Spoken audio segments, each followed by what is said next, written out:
No episódio de hoje, nos aprofundamos em 4 incidentes devastadores, pelos quais treinadores de orcas pagaram com a vida. De uma estrela em ascensão cujas graciosas rotinas subaquáticas em San Diego se tornaram um superastro, a um ex-mergulhador da marinha que ignorou os protocolos de segurança no Texas. Mas primeiro, vamos começar com a primeira história, onde um único comando manual mal cronometrado transformou uma apresentação coreografada em um pesadelo. Mas antes de começarmos, já inscreva-se em nosso canal e deixe seu like. Agora, vamos começar. Tema 1. A performance e o erro fatal. Seus movimentos estavam perfeitamente sincronizados enquanto a música ecoava pelo estádio. Os primeiros 20 minutos transcorreram exatamente como haviam ensaiado. Titan reagia a cada gesto manual, cada assobio, cada mudança sutil na postura de Claire. O público aplaudia quando ele se catapultava no ar.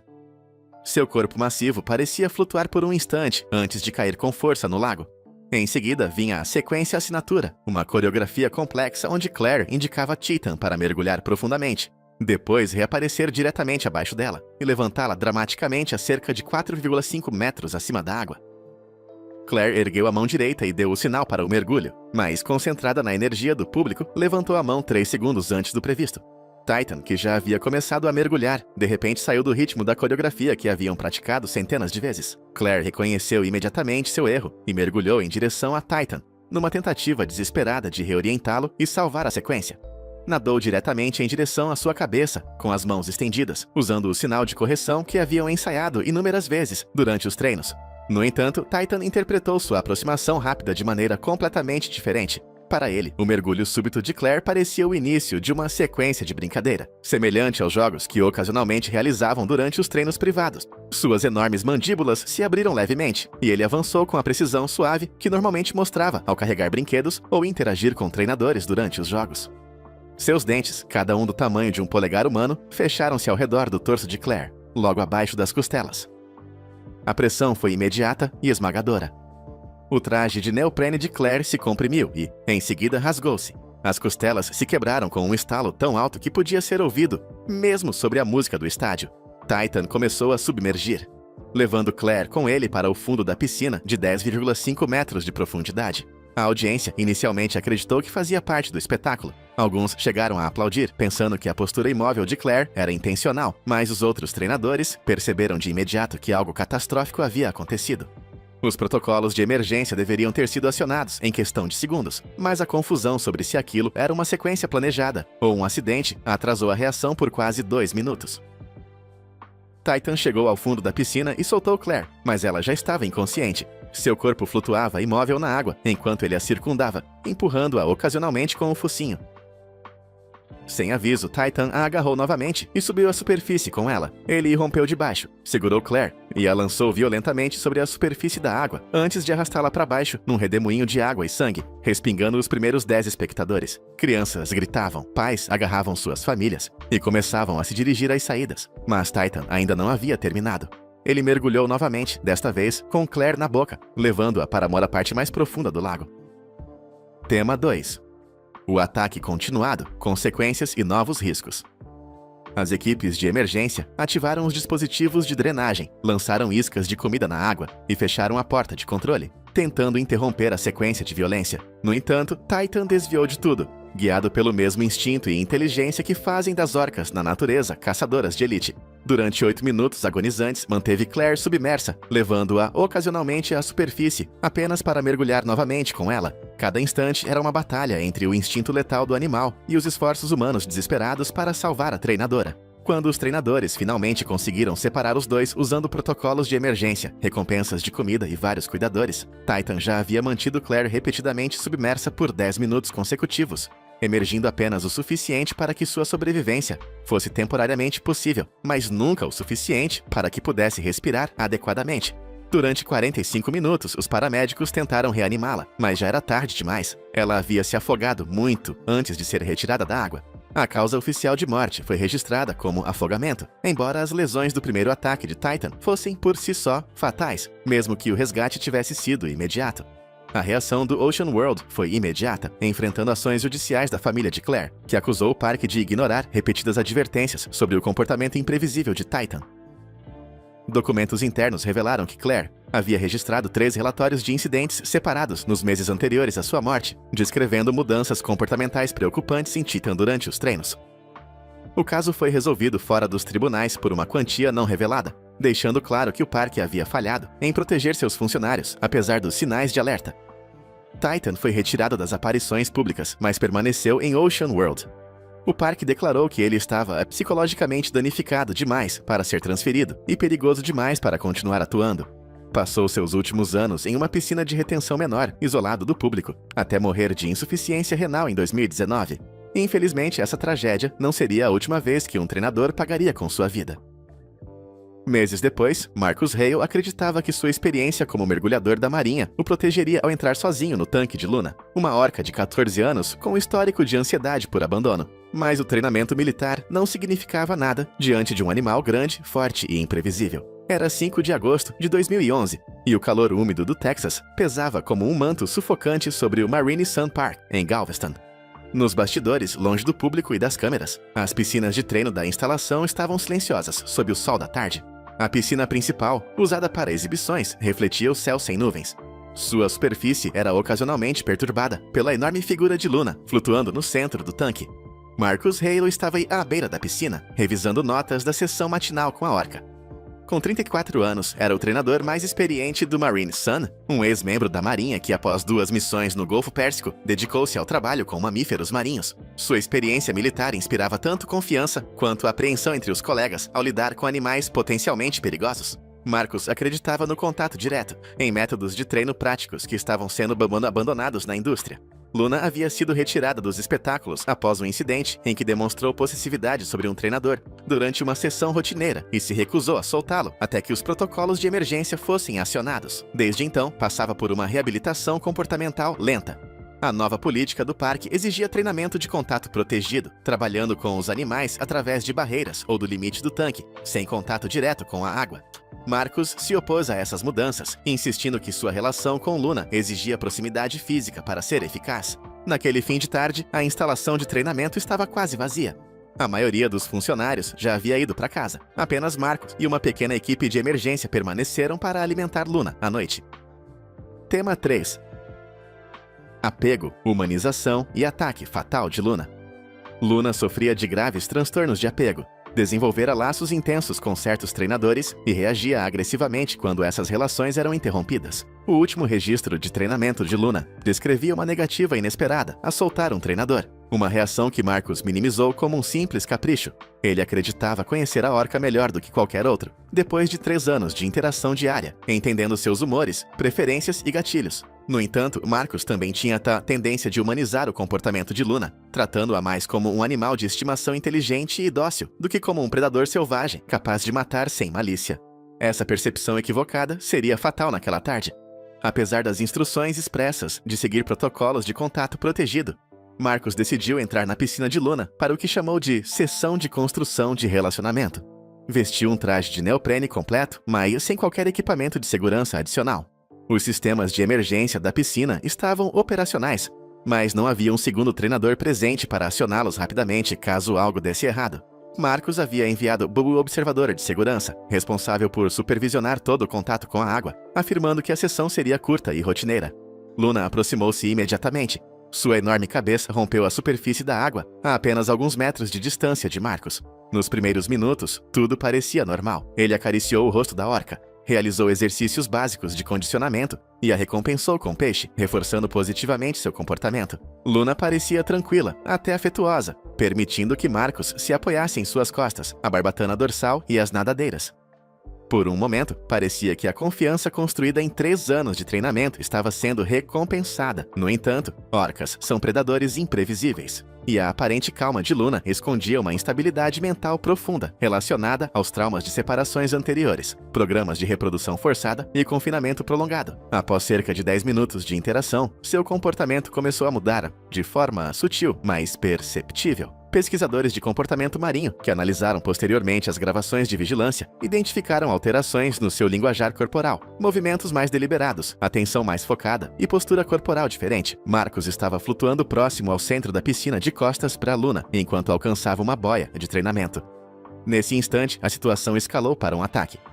Com a eficiência silenciosa e mortal que caracteriza as orcas como predadores supremos, Luna aproximou-se por trás e agarrou seu torso com suas mandíbulas poderosas. A força era esmagadora. Cada dente tinha o tamanho aproximado de um polegar humano e a pressão imediata foi avassaladora. Marcus foi puxado violentamente para baixo, a água agitada por seu corpo, em luta criando ondas que irrompiam pela superfície da piscina.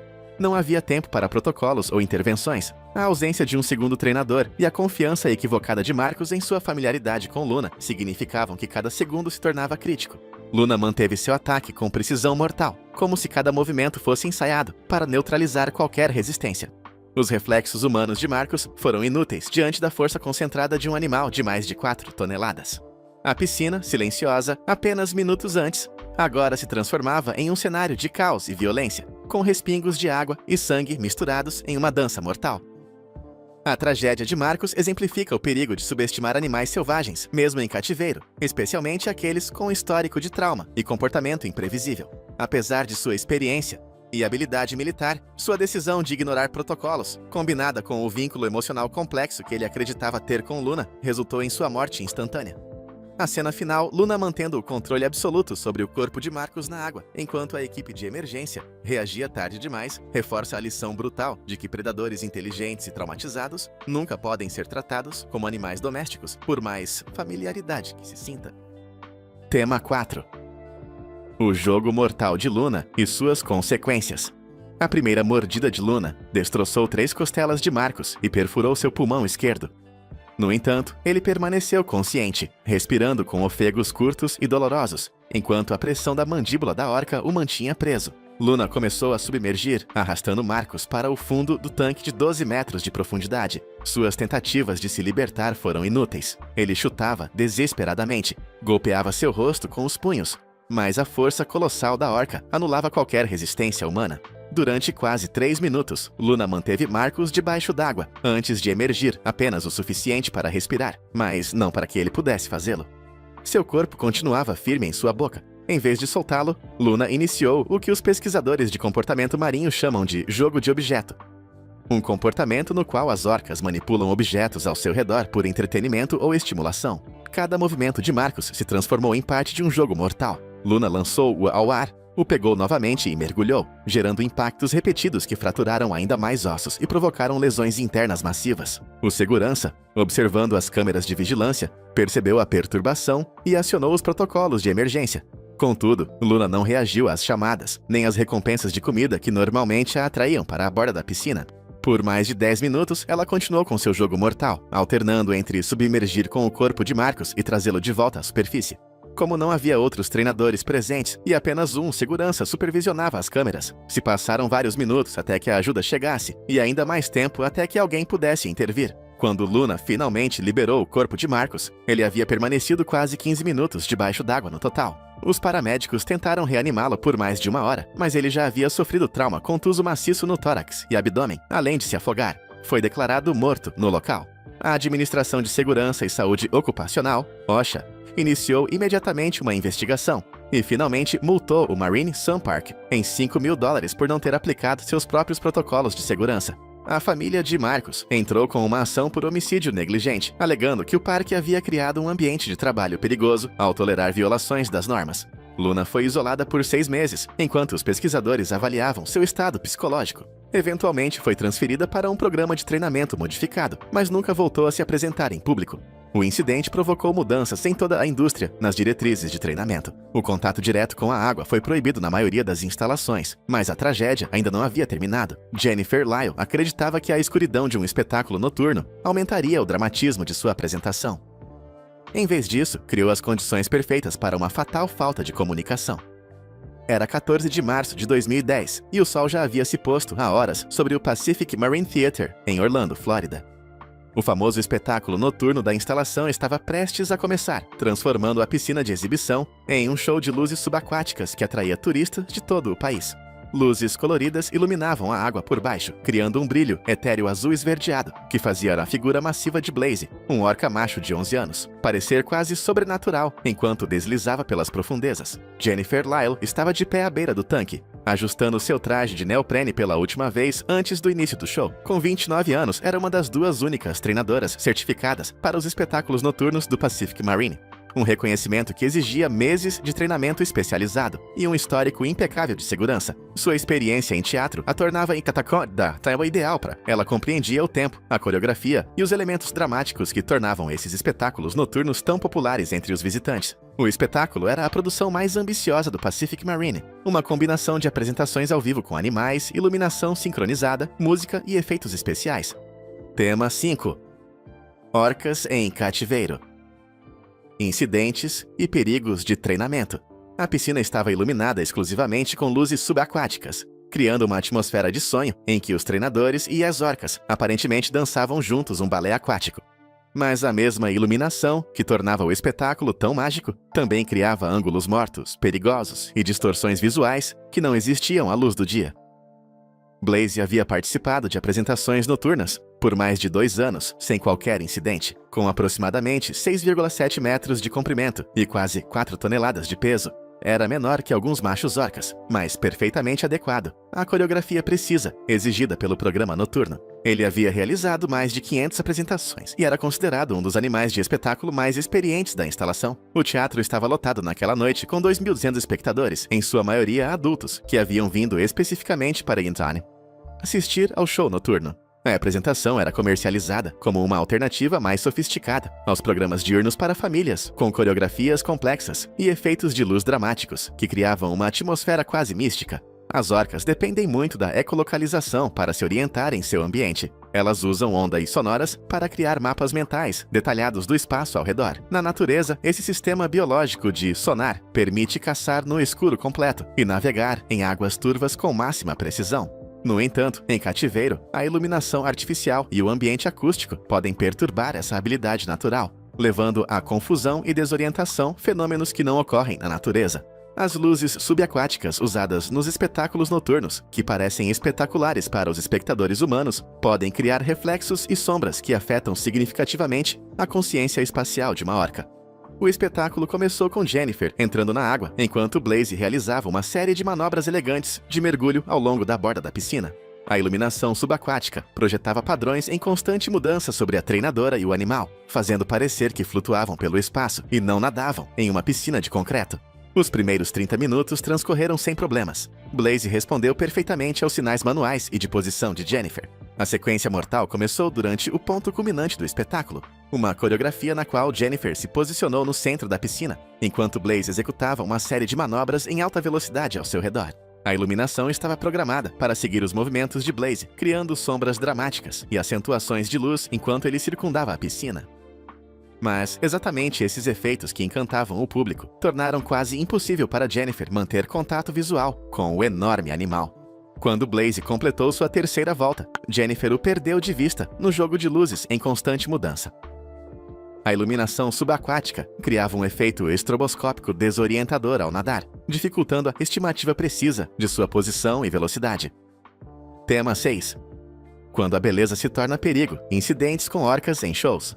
Ela se moveu ligeiramente de sua posição prevista, aproximadamente 1 metro. A desviação era pequena pelos padrões humanos, mas levou Jennifer diretamente para o caminho de Blaze quando ele começava sua quarta volta. Jennifer levantou a mão esquerda dando um sinal de posição, uma indicação para que Blaze corrigisse levemente sua trajetória. No entanto, com a iluminação subaquática e a posição alterada de Jennifer, Blaze interpretou o gesto como um sinal para o truque de montar nas costas, uma rotina em que ele emerge diretamente sob um treinador e o ergue sobre suas costas fora da água. Blaze mudou de rumo e acelerou, disparando em alta velocidade das profundezas da piscina para cima. Mas em vez de emergir suavemente sob Jennifer, como no truque de cavalgar de costas, ele a atingiu de lado com uma força devastadora. Sua cabeça massiva subiu com tal potência que o impacto foi fatal por si só. Ele atingiu Jennifer no centro do corpo e a lançou contra a parede de concreto da piscina. O impacto foi catastrófico. O corpo de Jennifer colidiu com um estrondo repugnante contra a borda da piscina, um som que até se destacou sobre a música do espetáculo. Sua coluna vertebral foi comprimida. As costelas quebraram, os órgãos internos foram esmagados pela enorme força. Ela quicou contra a parede e flutuou imóvel no centro da piscina, com o rosto voltado para baixo, na água iluminada. Blaze, confuso pela colisão, circulou várias vezes em torno do corpo flutuante de Jennifer antes de se aproximar com cautela. Ele a empurrou suavemente com o rosto, um comportamento que em outras situações pareceria carinhoso, mas que naquele momento apenas manteve Jennifer mais tempo submersa. As luzes subaquáticas continuaram com seu padrão programado, projetando padrões fantasmagóricos sobre a cena. Enquanto os protocolos de emergência finalmente eram ativados, o público inicialmente acreditou que a colisão fazia parte do dramático final do espetáculo. Alguns até aplaudiram, presumindo que o flutuar inerte de Jennifer era um efeito teatral, mas os outros treinadores perceberam imediatamente que algo catastrófico havia acontecido. A iluminação de emergência inundou a área da piscina, enquanto a equipe corria para acionar o equipamento de segurança. Passaram-se quase 4 minutos até que Jennifer pudesse ser resgatada da água. Blaze havia se deslocado para o centro da piscina e bloqueado o acesso, forçando os socorristas a esperar uma oportunidade. Quando os paramédicos finalmente a alcançaram, ela já havia ficado mais de 6 minutos submersa. As lesões foram devastadoras. A reanimação começou imediatamente. No entanto, era evidente que ela não havia sobrevivido ao primeiro impacto. Foi declarada morta no local. A autópsia revelou que Jennifer morreu devido a lesões internas massivas resultantes da primeira colisão com Blaze. Seus ferimentos incluíam medula espinhal seccionada, fígado e vasos rompidos, além de várias costelas quebradas que perfuraram ambos os pulmões. O Pacific Marine Theater suspendeu imediatamente todas as funções noturnas, até que uma revisão de segurança completa fosse realizada. A investigação revelou que as condições de iluminação causavam alterações visuais, tanto para a treinadora quanto para o animal. Circunstâncias que não haviam sido consideradas adequadamente nos protocolos de segurança anteriores. Foram introduzidas novas diretrizes, exigindo sistemas de iluminação melhorados e procedimentos de posicionamento ajustados para todos os espetáculos noturnos. Blaze continuou fazendo parte do programa do show, mas apenas com apresentações durante o dia. A instalação investiu mais de 2 milhões de dólares em sistemas de iluminação modernizados e medidas de segurança antes de retomar as funções noturnas, 6 meses depois. A família de Jennifer abriu mão de ações legais e aceitou um acordo com o seguro do local, mas nem sempre os fatores ambientais eram a causa. Às vezes, o perigo surgia dos profundos laços emocionais entre os treinadores e seus animais, laços que nos piores momentos podiam nublar o julgamento.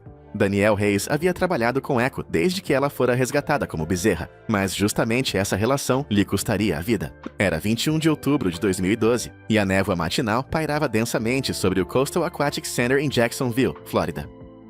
Tema 7. Echo e o vínculo fatal. O perigo das conexões emocionais com orcas em cativeiro. A instalação estava tranquila, apenas o pessoal necessário estava presente para as preparações, que começavam horas antes da chegada dos primeiros visitantes. No tanque principal, Echo, uma orca fêmea de 16 anos, flutuava pacificamente próxima à superfície da água. Sua enorme figura, mal rompendo a superfície cristalina, esperava sua sessão diária de treino. Danielle Hayes chegou ao centro pouco depois do amanhecer, com seu habitual café na mão e as detalhadas anotações de treinamento que preparava para cada sessão. Aos 42 anos, era o treinador mais experiente da instalação, com mais de uma década de experiência trabalhando com mamíferos marinhos. Mas sua relação com Echo era diferente da de todos os outros animais. Ele havia participado de sua equipe de resgate e a cuidava diariamente há quase 16 anos. Echo havia sido encontrada encalhada em uma praia da Flórida em 1996, gravemente desnutrida e separada de seu grupo. Daniel, que na época ainda era um jovem treinador assistente, havia sido designado para sua equipe de cuidados e passou incontáveis horas ajudando a melhorar seu estado. À medida que ela crescia, a relação se aprofundava de uma maneira que outros funcionários consideravam tanto notável quanto inquietante. Daniel tratava Echo menos como um animal de espetáculo e mais como um animal de estimação querido. Frequentemente, passava até seu tempo livre no centro, apenas para estar perto dela. A sessão de treinamento matinal fazia parte da preparação rotineira para a apresentação da tarde. Echo deveria executar sua famosa coreografia, uma sequência complexa de saltos, mergulhos e nado sincronizado que a havia tornado a principal atração do centro. No entanto, Daniel decidiu reintegrar um elemento que havia sido removido do programa mais de um ano antes por questões de segurança. O exercício consistia em Echo realizar uma série de saltos rápidos através da superfície da água, enquanto Daniel estava de pé em uma plataforma localizada a apenas 1 metro acima da água. O tempo exigia coordenação perfeita. Echo deveria emergir da água, exatamente quando Daniel desse o sinal verbal, criando um momento dramático em que treinador e animal aparentemente dançavam juntos no ar. No entanto, o exercício havia sido cancelado anteriormente após vários quase acidentes, nos quais a trajetória de Echo passava perigosamente próxima à plataforma. As orcas formam vínculos sociais complexos que podem durar toda a vida. Na natureza, essas relações são cruciais para abrigo, proteção e criação dos filhotes. Em cativeiro, as orcas frequentemente transferem essas intensas necessidades sociais para seus cuidadores humanos, o que pode se tornar problemático quando os animais atingem seu tamanho adulto. O vínculo de Echo com Daniel era especialmente forte. Ela ficava inquieta quando ele não estava presente e frequentemente se recusava a colaborar com outros treinadores. Essa dependência emocional, por mais comovente que fosse, levava a situações perigosas, em que os protocolos normais de segurança eram ignorados em favor do relacionamento. Daniel se posicionou na plataforma, enquanto Echo aguardava na piscina abaixo. O segundo treinador, responsável por supervisionar a sessão, havia se afastado, mas Daniel decidiu prosseguir. Afinal, ele havia realizado esse exercício com Echo centenas de vezes e confiava plenamente em sua conexão. Ele deu o sinal verbal, um assobio agudo, seguido do nome de Echo em um tom específico. Echo reagiu imediatamente, mergulhou profundamente e depois emergiu com a força explosiva, que faz das orcas predadores impressionantes. Mas algo estava errado com o tempo.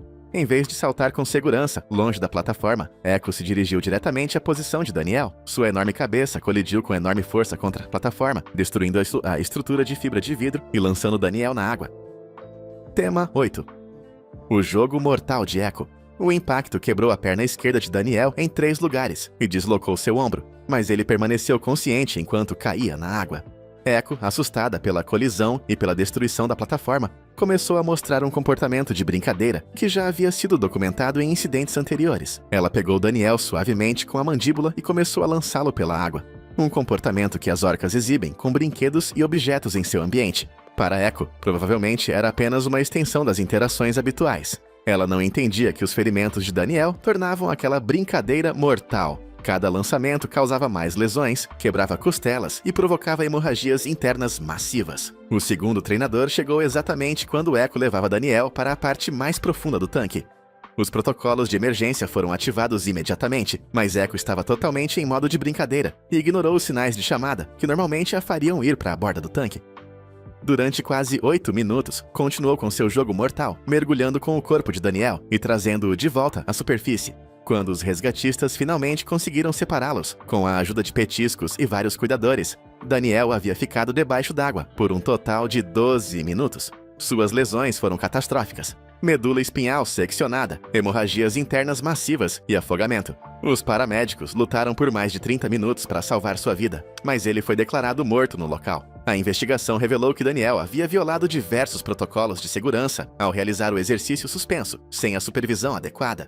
No entanto, não foram aplicadas medidas disciplinares contra a instituição, já que as violações foram atribuídas à decisão pessoal de Daniel, e não a uma falha do centro. Sua família renunciou a ações legais, entendendo que a morte se deu por suas próprias decisões, e não por negligência do local. Echo foi retirada temporariamente do programa de apresentações, enquanto especialistas avaliavam seu estado psicológico. O incidente claramente a traumatizou, recusou-se a se alimentar por vários dias e se isolou, sem responder a outros treinadores. Quando finalmente retornou ao programa, novas regras exigiam que pelo menos 2 treinadores estivessem presentes em qualquer interação, mesmo durante cuidados e alimentação rotineiros.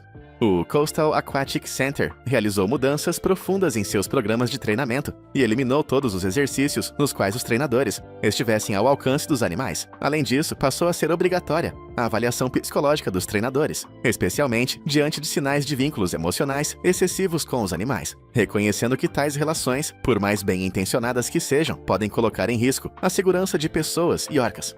Mesmo quando pensamos que entendemos esses majestosos animais, eles nos lembram que, por trás de sua inteligência, existe a força bruta de um predador máximo. Muito obrigado por assistir o vídeo. Se gostou de nosso conteúdo, inscreva-se em nosso canal e deixe seu like. Também confiram outros conteúdos interessantes que estão aparecendo agora mesmo na sua tela. E eu verei vocês no próximo vídeo. Até a próxima!